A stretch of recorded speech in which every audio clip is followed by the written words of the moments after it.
जीत। एक गांव में भरत नाम का एक लड़का था। वह बहुत चतुर और होशियार था।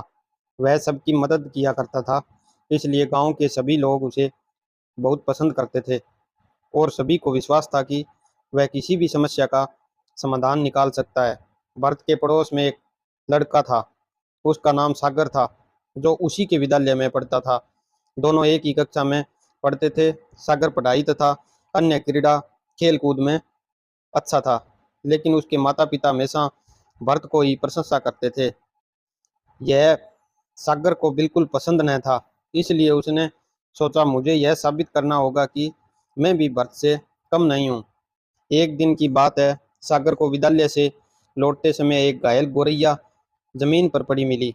उसके मन में एक विचार आया कि भरत को किसी हाल में हराना है। तब उसने भरत को हराने की योजना बनाई तथा वह सोचने लगा, अगर भरत इस गोरैया को मरा हुआ कहेगा तो मैं उसे जीवित दिखाऊंगा। यदि भरत उसे जीवित बताएगा तो मैं उसकी हत्या कर दूंगा। उसने उस पक्षी को अपने दोनों हाथों में लिया और भरत के पास गया और अपने दोनों हाथों को पीठ के पीछे छिपाते हुए भरत से प्रश्न किया कि मेरे हाथों में एक छोटी सी गोरैया है, तुम्हें यह बताना है वह जीवित है या मर गई है।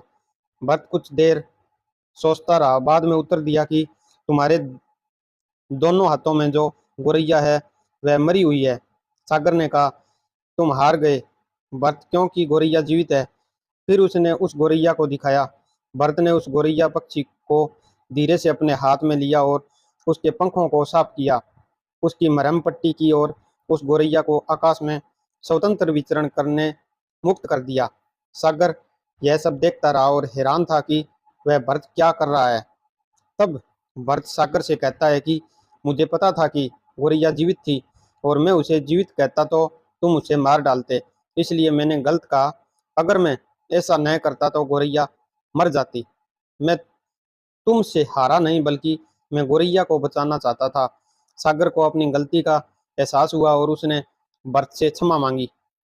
मैं आशा करता हूँ मेरी वीडियो आपको पसंद आई होगी। प्लीज़ मेरे चैनल को सब्सक्राइब करना ना भूलें। धन्यवाद।